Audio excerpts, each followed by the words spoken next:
friends, welcome to my YouTube channel Career with Komal ma'am. Are tier 2 and tier 3 colleges for MBA and PGDM suitable for me? तो previously हमारा last to last Sunday को cat का exam over हो चुका है. Cat exam देने के बाद बहुत सारे स्टूडेंट्स के माइंड में क्लैरिटी ऑफ कॉन्सेप्ट आ गया होगा कि ultimately what they have done in future. So ultimately क्या करेंगे वो लोग. अब पहला वो अपना कैट उनका गया है, अच्छा गया है, तो they will wait the result and also they will give the other exams like XAT, MAT, CMAT, वो सब भी देंगे.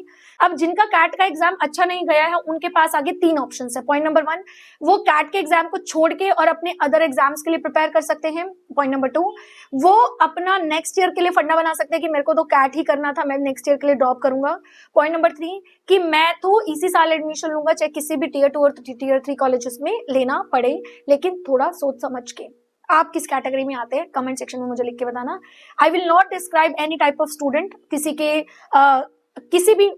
किसी भी इंट्यूशन पे मैं नहीं जा रही हूँ. मतलब अगर किसी को कोई हर्ट हो तो I am really very sorry, but एक रियलिटी बताना चाह रही हूँ आप लोगों के साथ, जिसको आपको ध्यान से समझना और सोचना पड़ेगा. ठीक है.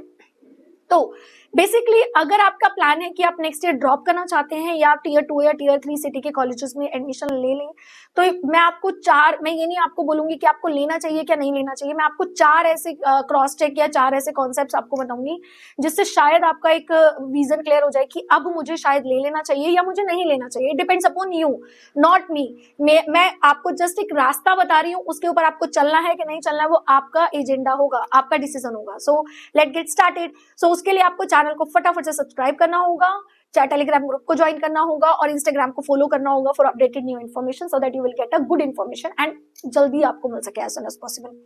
सो अल्टीमेटली अगर मैं बात करती हूँ कि यहाँ पे 2 टाइप की जो है प्रोबेबिलिटी मैंने आपके बता दिया. जो बेसिकली आपका जो मिथ है ना वो ये है कि अगर आप किसी टियर 2 या टियर 3 कॉलेज में जाओगे ना तो आपको वहां प्लेसमेंट्स नहीं मिलेगी, वहां पे आपको पढ़ाई अच्छी नहीं मिलेगी. आपको ऐसा क्यों लगता है? सबसे पहले तो मुझे ये बताओ, क्या आपको लगता है कि आईएम्स में, कैट के थ्रू जो आईएम्स में एडमिशन लेते हैं, क्या उनका 100% प्लेसमेंट होता है? क्या ये सच्चाई है? तो एक डेटा उठा के देखना, आपको पता लगेगा कि कैट के एग्जाम के थ्रू भी अगर कोई बच्चा आईएम्स में जाता है तो दैट विल गो 70%. वहां पे एक रेशियो निकलता है प्लेसमेंट्स का. ठीक है. तो पॉइंट नंबर 1 पे मैं प्लेसमेंट ही रखती हूँ कि प्लेसमेंट की क्या क्लैरिटी ऑफ कॉन्सेप्ट है. जब भी आप किसी कैंपस में कॉल करोगे ना, वो पता नहीं आपको प्लेसमेंट के लिए कितने सारे सपने दिखा देंगे. तो उन सपनों पे नहीं जाना, रियलिटी चेक करते हैं हम, रियलिटी वाली चीजों पे जाते हैं. क्योंकि एमबीए और पीजीडीएम को लेके मार्केट में हालांकि बहुत ज्यादा एक बिजनेस ओरिएंटेड चीजें हो गई हैं, लेकिन फिर भी आपको अपना माइंड क्लियर करना चाहिए. प्लेसमेंट्स को कैसे आप डिस्क्राइब करो, हमेशा हाईएस्ट प्लेसमेंट पे ना जाके एवरेज प्लेसमेंट को मतलब एजेंडा पे रखो. बहुत सारे ऐसे कैंपसेस है जो कि गुड क्वालिटी ऑफ एजुकेशन देते हैं with average number of placements.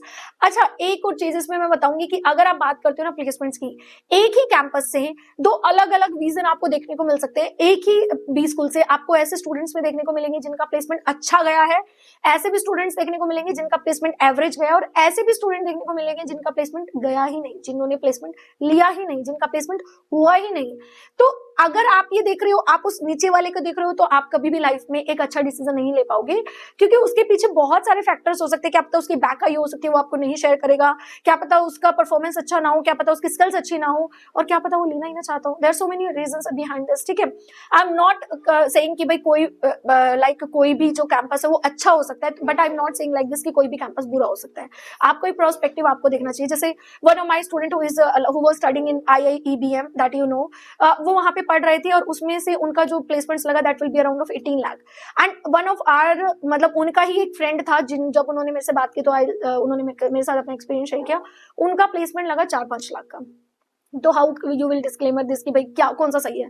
Similarly एक फास्टिस्मा दिल्ली आपने सुना होगा. I am not promoting any of this क्योंकि I have all of the campuses in tier 2 and tier 3 B schools, तो I am not promoting anyone, but मैं आपको general बात करा रही हूँ. सेम स्टोरी मुझे वहां से भी निकल के आई, सेम स्टोरी बहुत सारे कैंपसेस से भी निकल के आई. ठीक है. लेकिन आपको पता होना चाहिए कि आपको अल्टीमेटली अगर आप टियर 2 या टियर 3 में ले रहे हैं तो आपको स्किल बेस्ड काम करना पड़ेगा, आपको अपनी स्किल्स पे काम करना चाहिए. ठीक है. पॉइंट नंबर 2, स्टडी को लेके जो प्राइवेट कैंपसेस है वो ज्यादा फोकस्ड होते हैं, क्योंकि दे नो कि हर साल उनको एक नंबर्स एक्टिवेट करना है, हर साल उनको एक नंबर बताना है मार्केट में, हर साल उनको कुछ ऐसे लोग बताने हैं, ऐसे स्टूडेंट्स बताने हैं जो कि एज अ मार्केटिंग उनके लिए काम कर सके. तो नो डाउट उनका स्टडी पैटर्न अच्छा होता है.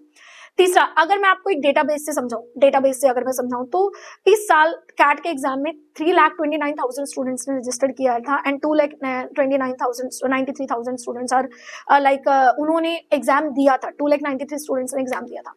एंड टोटल आईएम्स में सीट्स होती है, अगर मैं 20 आईएम्स की सीट्स की मान लूं तो 5,500. तो अदर देन दिस क्या करेंगे वो? तो उनके पास ऑप्शंस है कि उनको जो है प्राइवेट में बी स्कूल्स में जाना ही पड़ेगा, and this is not bad, ये बुरा नहीं है, इट इज गुड, ठीक है। फोर्थ पॉइंट पे मैंने रखा है आप अपने बजट के अकॉर्डिंगली चीजों को मॉड्यूलेट कर सकते हैं। लाइक आपका बजट 9 लाख 10 लाख का है, आपको पता है अगर आप आईएम्स के थ्रू जाते हो तो आपका 30-35 लाख का भी बजट हो सकता है। यहाँ पे आप अपने बजट के अकॉर्डिंग 8-9-10 लाख का भी पैकेज, 8-9-10 लाख के पैकेजेस में भी आप पीजीडीएम और एमबीए कर सकते हो। अगर आपको फिर भी नहीं समझ आ रहा तो आप हमसे काउंसलिंग ले सकते हो और आप देख सकते हो कि 9-10 लाख में कौन कौन से कैंपस है, 8 लाख में कौन से कैंपस है, आपके प्रोफाइल के अकॉर्डिंगली क्या सुटेबल है, तो वो सारे डिस्कशन आप आराम से कर सकते हो। तो आई थिंक अब आपको ये क्लियर कॉन्सेप्ट हो गया होगा कि आपको टीयर 2 टीयर 3 में लेना चाहिए या नहीं लेना चाहिए, आपका डिसीजन किस बेस पे होना चाहिए। सो आई थिंक वीडियो आपको अच्छी लगी तो लाइक जरूर कर देना और वीडियो को शेयर करना मत भूलिएगा। Thank you so much, bye bye.